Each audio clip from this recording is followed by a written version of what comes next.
Il est 10 heures ici à Paris. Bonjour à vous et bienvenue. Vous êtes dans Parlons-en, votre rendez-vous avec l'info qui prend son temps.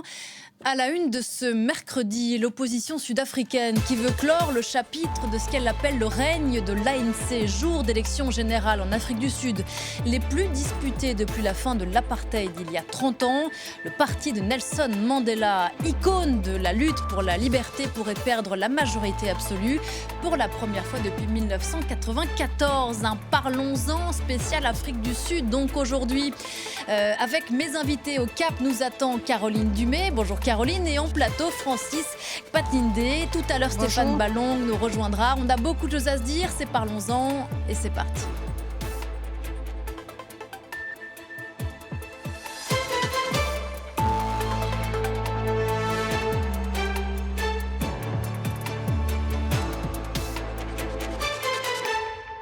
On a dit de ces élections qu'elles étaient parmi les plus attendues de cette année, riches en scrutins dans le monde entier, celle que vit cette semaine l'Afrique du Sud. Les bureaux de vote ont ouvert il y a 3 heures maintenant. Près de 28 millions de Sud-Africains doivent renouveler les 400 députés de leur Assemblée nationale.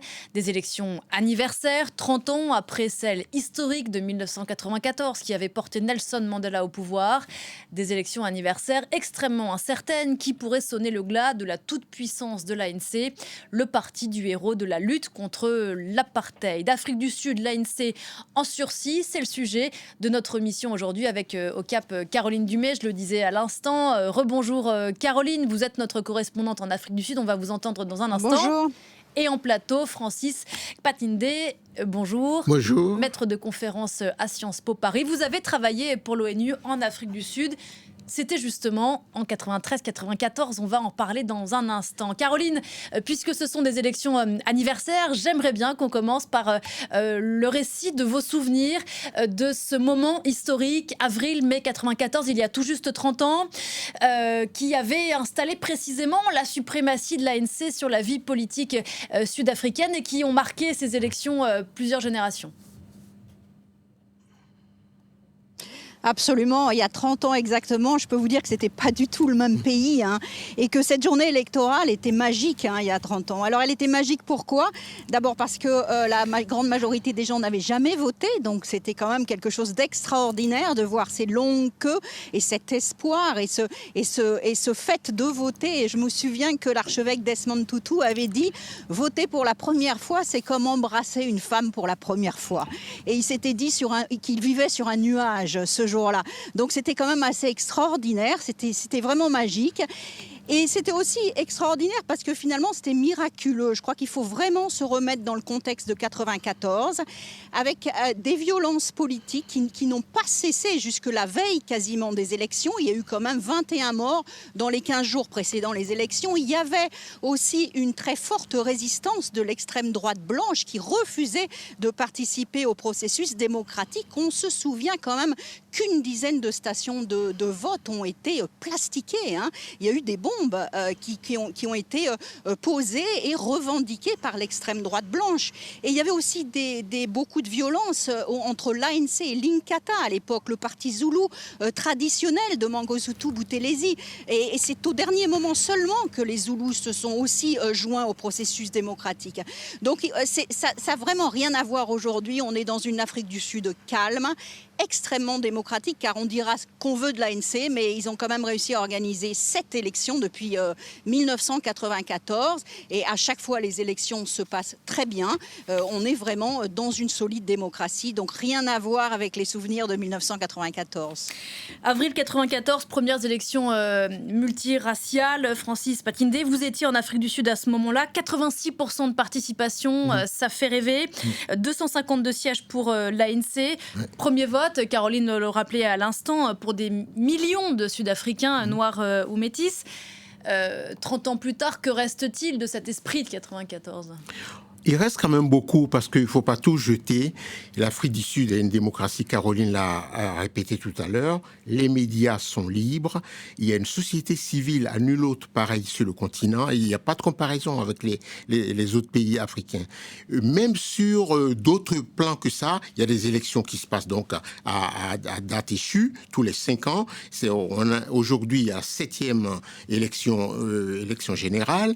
Il y a autre chose, même si vous prenez au plan les périls dont parlait Caroline tout à l'heure, les 3 périls, quand moi je suis arrivé en Afrique du Sud en 1993 pour les élections de 94, c'était 3. C'était le problème de l'extrême droite africanaire. Ce problème est réglé 30 ans après. Le problème de l'Inkatha Freedom Party, ce que moi j'appelle l'extrême droite noire, avec le chef Mangosuthu Buthelezi, ce problème est réglé, puisque même au plan électoral aujourd'hui, ce parti, avec 43 députés en 94, ils en ont aujourd'hui 14. Et le dernier problème, c'était les Bantoustans. À l'époque, il y avait des États fantoches créés de toutes pièces pour casser la dynamique d'une accession de l'ANC au pouvoir. Ces États fantoches, Bophuthatswana, Ciskei, Transkei, Vanda et autres, ont disparu aujourd'hui. Donc l'Afrique du Sud aujourd'hui, même s'il y a des problèmes sociaux, même s'il y a des problèmes économiques, je veux juste dire un mot. Si vous prenez le classement des meilleures universités africaines, ça a été fait récemment, et parmi les 10 premières meilleures universités africaines, 5 sont sud-africaines. L'Afrique du Sud reste un moteur sur le continent africain, mais est reproché, Caroline, aujourd'hui à l'ANC, énormément de paris non tenus, notamment en matière d'économie, en matière de sécurité. Est-ce que c'est ça qui pourrait coûter aujourd'hui sa majorité absolue à cette ANC qui a cette majorité absolue depuis 30 ans ? Absolument, évidemment, les électeurs votent selon leur quotidien et le quotidien des Sud-Africains aujourd'hui, eh bien, c'est des pannes d'électricité, c'est des problèmes d'accès à l'eau potable, c'est des cas de corruption qui n'en finissent pas depuis 10 ans. En mars dernier, la présidente du Parlement a dû démissionner parce qu'elle avait empoché quelques millions de rand quand elle était ministre de la Défense. Donc les gens vont voter à un instant T pour ce qui s'est passé dans les 5 dernières années. Mais comme le disait Francis, il faut quand même voir le bilan des 30 ans. Il y a quand même eu des avancées sociales extraordinaires en Afrique du Sud. L'Afrique du Sud est quand même l'un des rares pays où les écoles sont gratuites, les soins de santé sont gratuits. On est en train d'instaurer une sécurité sociale, il y a un salaire minimum, il y a des choses qui ont été faites. Mais quand on regarde en fait ce bilan de l'ANC, on s'aperçoit qu'il y a eu pendant 15 ans une croissance extraordinaire, les années Mbeki, les années de relance. Et pendant ces 15 ans, on a construit 2 millions de logements reliés à l'électricité, 4 millions de foyers.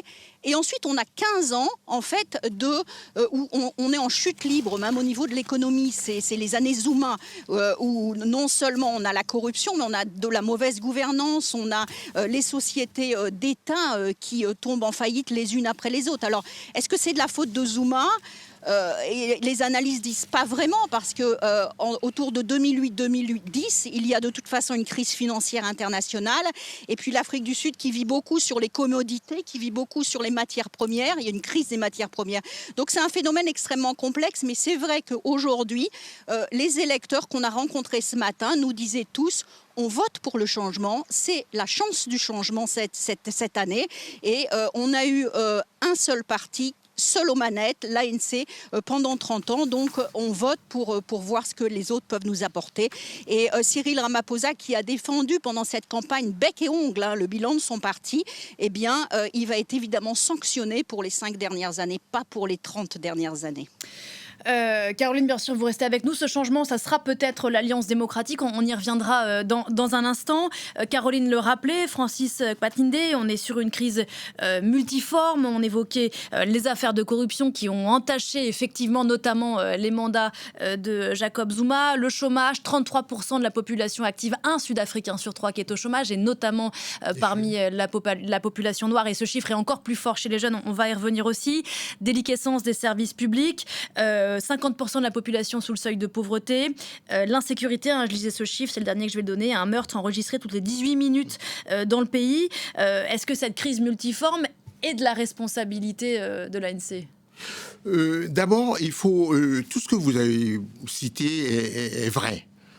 Mais d'abord, le premier mandat, en partie en tout cas, a été co-géré. C'était un gouvernement d'union nationale. Hein. Donc, quand on dit que l'ANC est là depuis 30 ans... Le premier mandat en 1994. Le premier mandat, on va peut-être nuancer ça. Ça, c'est la première chose. La deuxième chose, c'est que moi, je trouve que 30 ans, c'est rien dans l'histoire d'une nation qui sort de ce traumatisme. Beaucoup de jeunes aujourd'hui, donc ceux même qui sont en Afrique du Sud, qui ont moins de 30 ans, ils ne savent pas vraiment ce que c'était l'apartheid.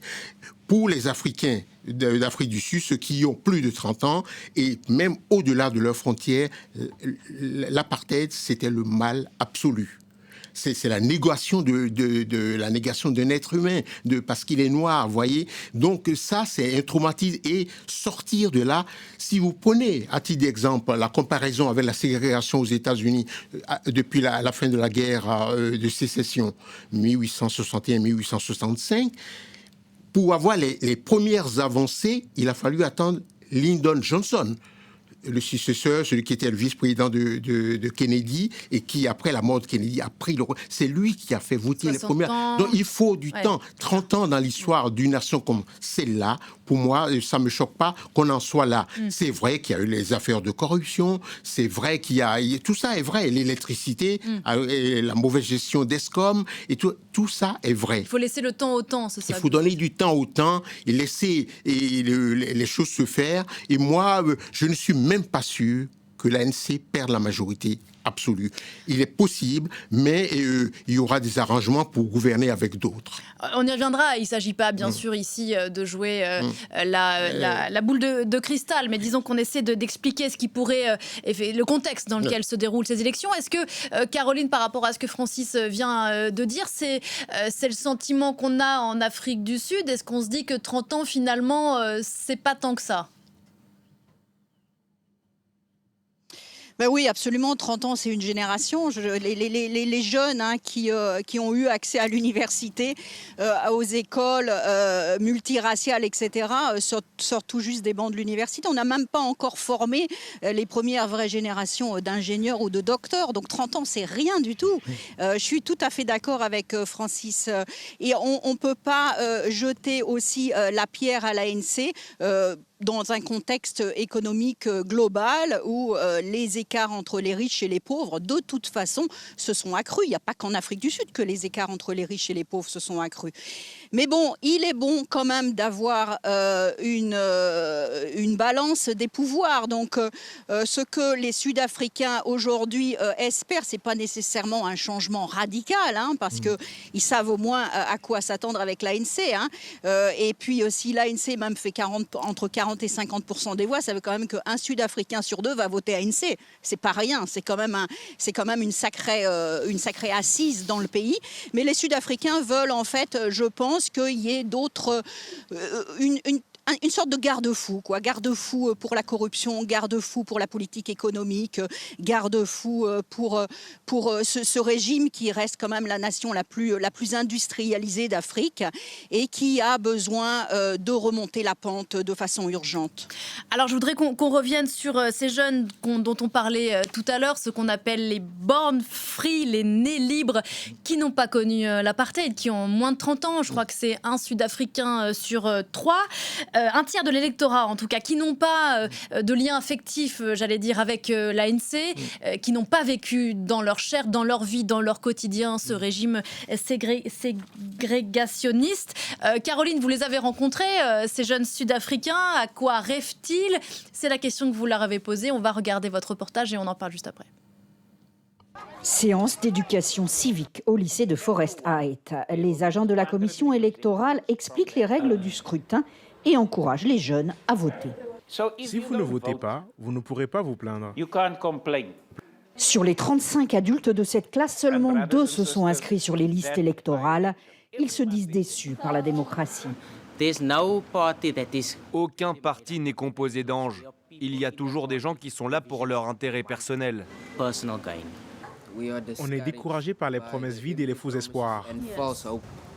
Comme cette école, par exemple. Regardez les toilettes que nous avons. Ils nous avaient promis qu'on aurait une meilleure éducation, du matériel, mais rien n'est arrivé. On essaie de leur dire que si nous n'allons pas voter, c'est parce qu'ils n'ont rien fait.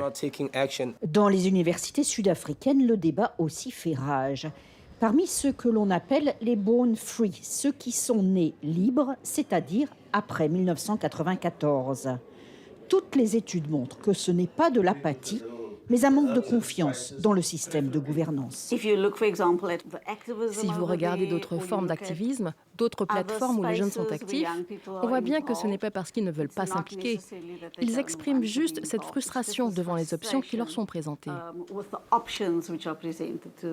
Sur les 40 millions de Sud-Africains en âge de voter, 13 millions ne s'exprimeront pas, malgré les efforts de la commission électorale. On n'y arrive pas parce que notre population ne cesse de croître. Les jeunes sont de plus en plus nombreux, mais on a fait des progrès depuis qu'on leur a permis de s'inscrire en ligne. Des illusions, mais aussi manque d'informations. Pour la directrice de cet établissement, il faut éduquer pour motiver. C'est quelque chose que nous aurions dû faire beaucoup plus tôt, bien avant les élections. Il faut qu'on ait ce genre de conversation sur le vote, la citoyenneté. Il faudrait même impliquer les professeurs d'histoire. Les agents de la commission électorale ont promis de revenir dans ce lycée pour inscrire tous ceux qui ont plus de 18 ans, mais seulement après les élections.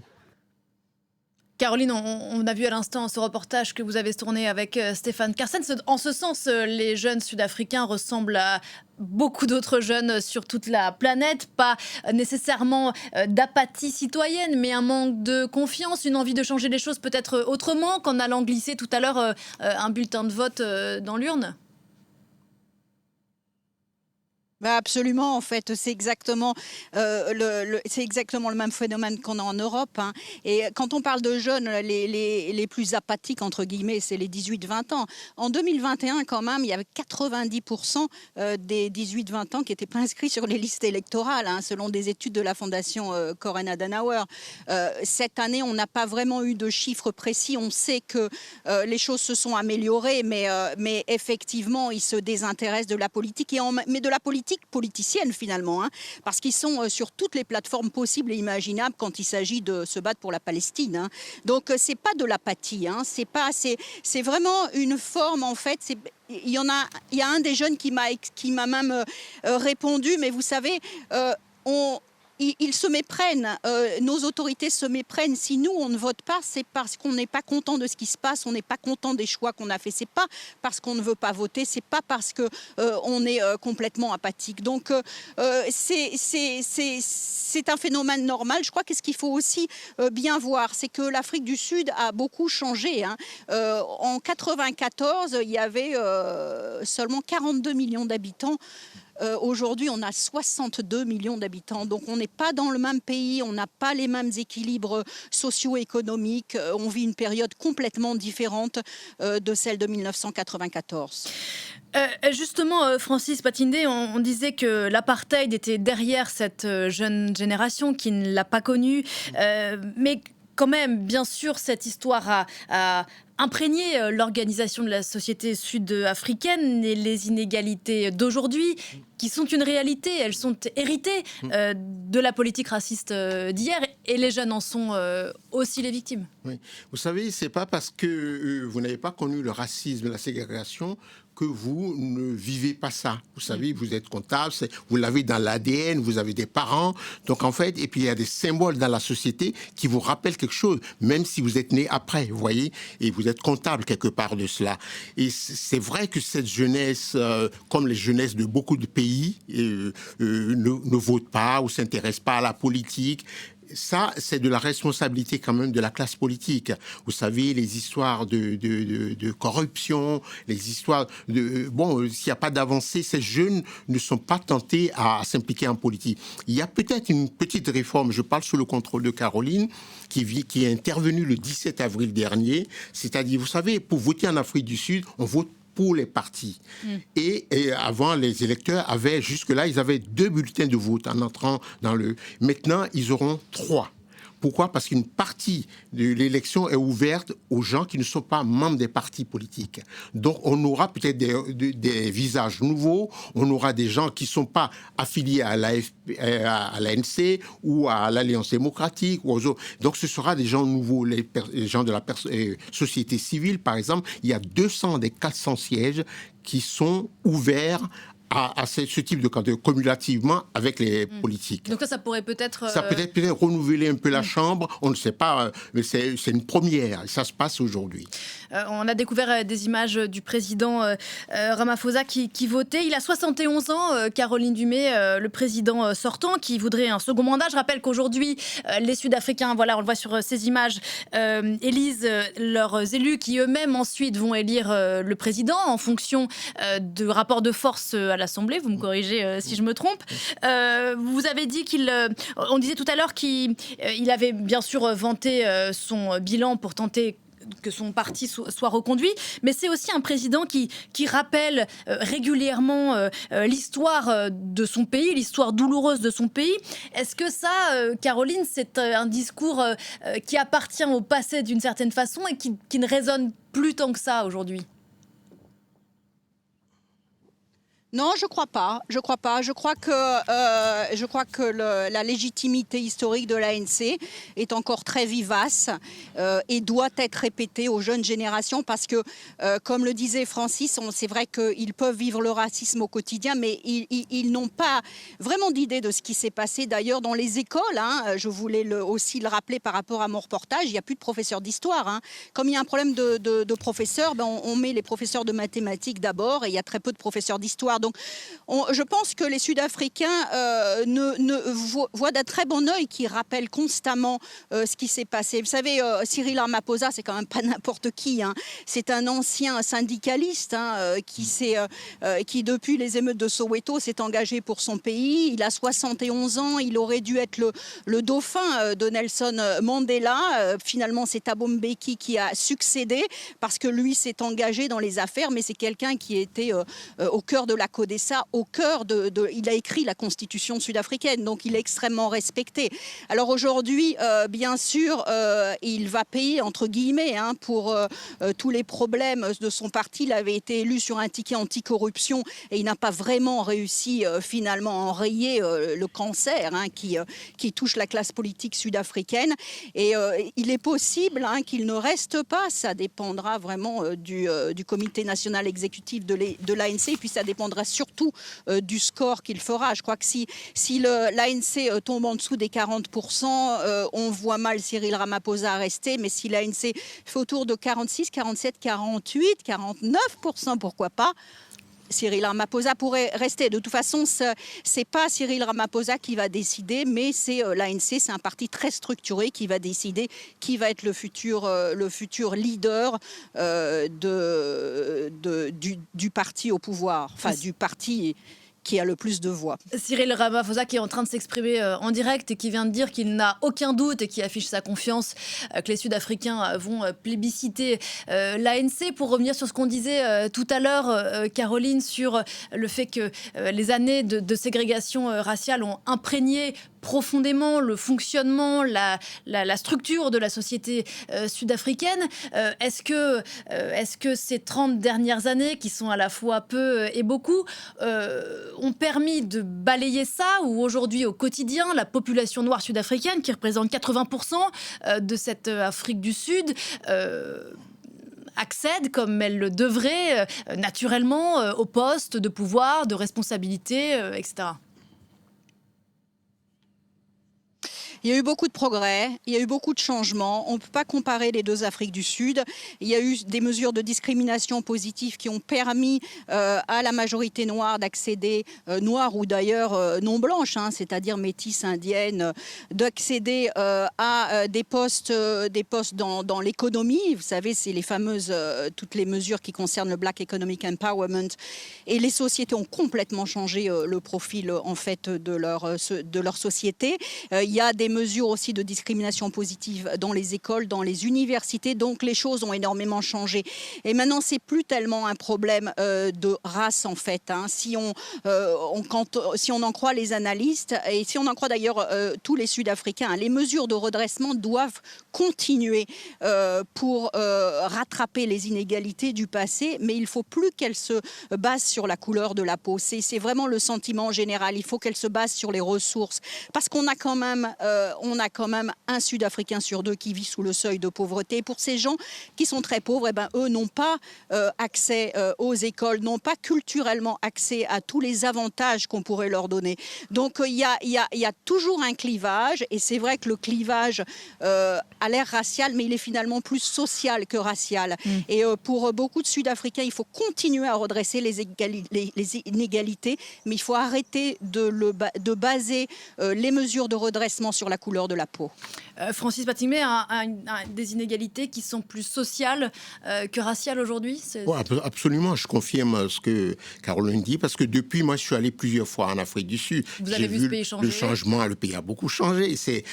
Bon, il y a même beaucoup plus de mixité, parce que quand moi je suis arrivé, c'était pas le cas, sauf dans des élites assez avancées. Et donc, je trouve qu'il y a eu beaucoup d'efforts de fait dans ce pays, si on prend en considération qu'il n'y a que 3 décennies qui viennent de passer, même au plan social. Ça c'est sûr. Quand vous allez à Wits, à l'université à Johannesburg ou à l'université de Cape Town et tout, vous voyez quand même, il y a beaucoup plus de noirs, il y a beaucoup plus de mélange. Et ça, les choses vont dans le bon sens. Peut-être que la crise économique internationale a contribué à freiner ça, et aussi les histoires de corruption, il ne faut pas le nier. Mais long est encore le chemin. Aujourd'hui, la plupart la pauvreté touche en premier la communauté noire ultra majoritaire en Afrique du Sud. Oui, c'est vrai que les Noirs sont encore les plus pauvres, les plus démunis en matière de logement, en matière d'emploi, c'est vrai, mais on sent quand même, il y a un frémissement, il y a une volonté ensemble. Les périls de 94 n'existent plus. L'Afrique du Sud est une démocratie. Il y a une nouvelle constitution qui a été rédigée en 1996 et qui a été adoptée l'année d'après. Donc c'est une démocratie. C'est une démocratie et qui a sa place dans le concert des nations. Je vous fais remarquer que l'Afrique du Sud est membre du G20. L'Afrique du Sud est membre des BRICS, donc cette entité qui comporte 10 pays du Sud global, comme on dit. Vous voyez, donc l'Afrique du Sud, elle est présente partout, et c'est l'Afrique du Sud qui a porté l'affaire de Gaza. J'allais dire, on l'a entendu sur la guerre de Gaza. Pourquoi ça a été l'Afrique du Sud? C'est pas un hasard. C'est parce que à cause de sa trajectoire, de son histoire particulière, c'était le seul pays à pouvoir le faire. Francis Batingmé, vous restez avec nous. On va marquer une courte pause. On vous remercie, Caroline Dumay. Je crois que vous devez nous quitter là. Merci, c'est un grand plaisir de passer cette demi-heure avec vous. Bonne journée d'élection. On se retrouvera, j'imagine, demain dans Parlons-en pour commenter les premiers résultats. Bonne journée à vous, Caroline Okap. On se quitte quelques instants. On se retrouve juste après la pause.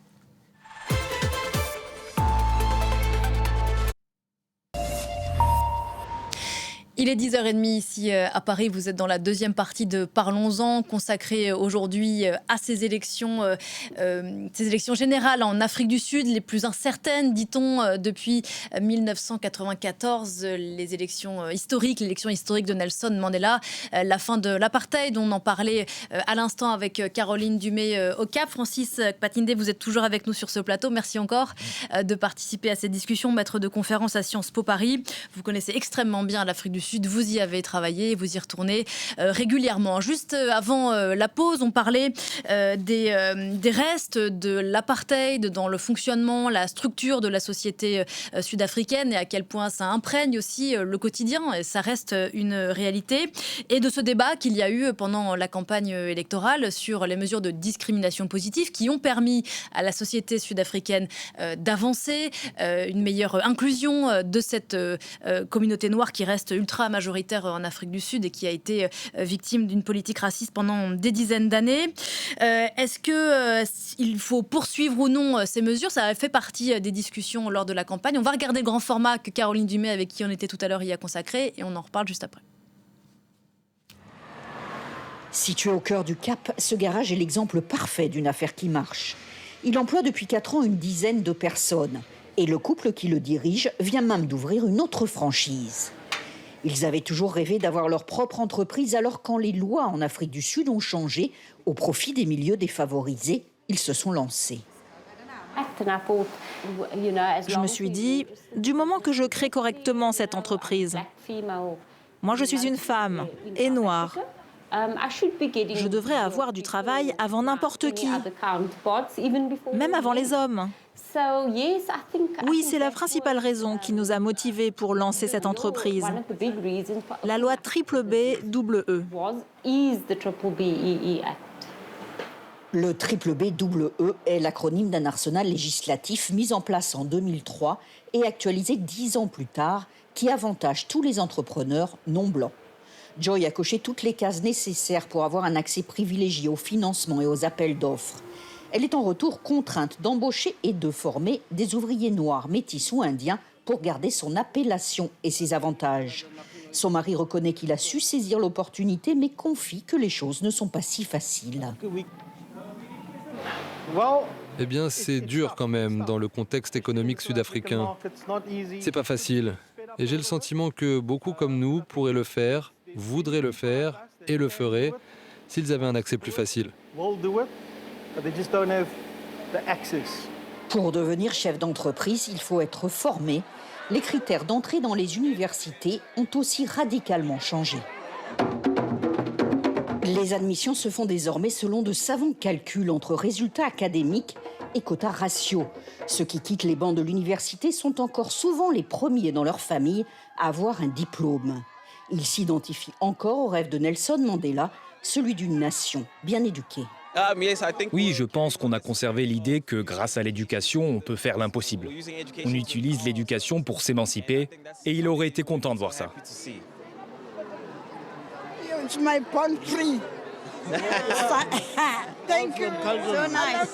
Les universités sud-africaines sont pleines de ces born free, ceux qui sont nés libres, c'est-à-dire après 1994. S'ils ont accès à de nouvelles carrières, la société reste inégalitaire. Pour ce professeur, la politique de discrimination positive reste cruciale, mais elle doit être revue. À ce stade, on devrait être capable de faire un bilan, savoir si le BBBEE réduit effectivement les inégalités et apporte une vraie transformation. Est-ce que cela crée une poignée d'aristocrates qui remplacent les Blancs dans les entreprises? Il faut vraiment que nous soyons vigilants. Et qu'en est-il des inégalités structurelles? Et puis aussi, le fond du problème est que nous vivons dans une société extrêmement diverse. Et ça va devenir de plus en plus difficile de nous classifier selon la couleur de la peau. Les sociétés cotées à la bourse de Johannesburg sont dans les mains d'une élite. La transformation est lente dans les petites et moyennes entreprises et en zone rurale où 1 personne sur 3 est au chômage. Les responsables de l'ANC veulent continuer la politique de discrimination positive et promettent la création d'emplois.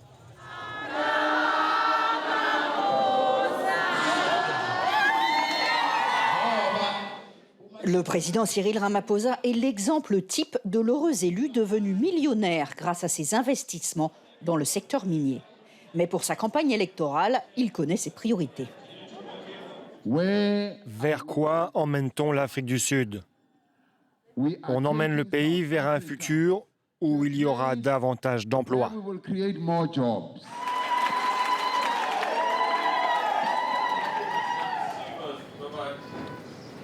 À des milliers de kilomètres de là, l'opposition fait campagne pour abandonner complètement les critères raciaux dans le monde du business sud-africain.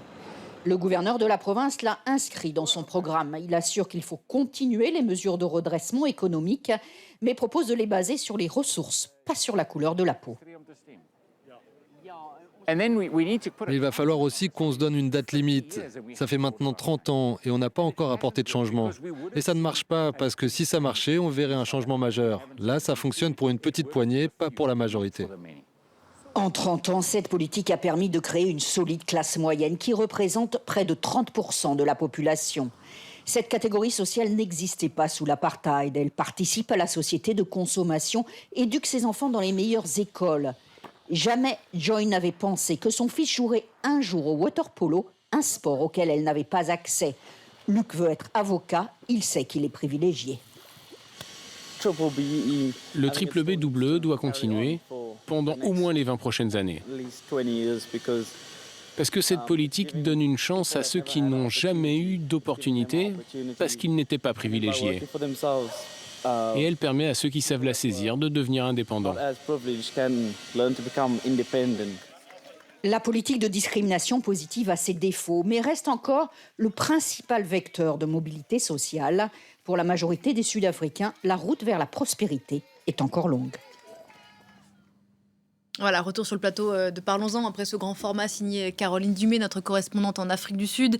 Francis Platinde, qu'est-ce que ce débat autour de cette loi triple B double E, donc de discrimination positive, je disais en faveur de la communauté noire, mais de toutes les communautés en réalité, qu'est-ce que ce débat dit de l'Afrique du Sud aujourd'hui ? Moi, je pense que c'est prématuré d'arrêter ce programme parce qu'il donne des résultats quand même. Il permet des gens qui, autrement, n'auraient jamais pris l'ascenseur social. Et pas seulement les Noirs, d'ailleurs. Il y a les Indiens, il y a les Asiatiques et les autres Asiatiques. Il y a d'autres composantes en Afrique du Sud. Il y a les Métis. Il y a les Métis. Donc, ça peut d'ailleurs, dans ce reportage, on voit beaucoup de Métis qui se réclament noirs. Bon, enfin, c'est complexe, la société sud-africaine. Et l'objectif étant d'aller vers l'arc-en-ciel, parce que l'arc-en-ciel, c'est pas aujourd'hui. L'arc-en-ciel, c'est le but final. Comme ça, quand il y a symbiose, quand il y a fusion, si vous voulez.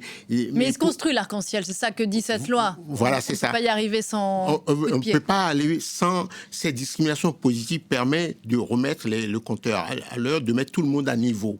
Et les Noirs ont besoin de ces programmes sociaux pour pouvoir... Parce qu'ils ont pris beaucoup de retard. Et 30 ans, tout le monde fait une fixation sur ces 30 ans. Mais l'apartheid a duré combien de temps? Si vous prenez en compte que ça a commencé éventuellement en 48, vous voyez combien d'années ça a duré. Ça a duré 46 ans. C'est jusqu'aux élections de 1994. Il faut autant de temps pour défaire qu'il a fallu pour faire.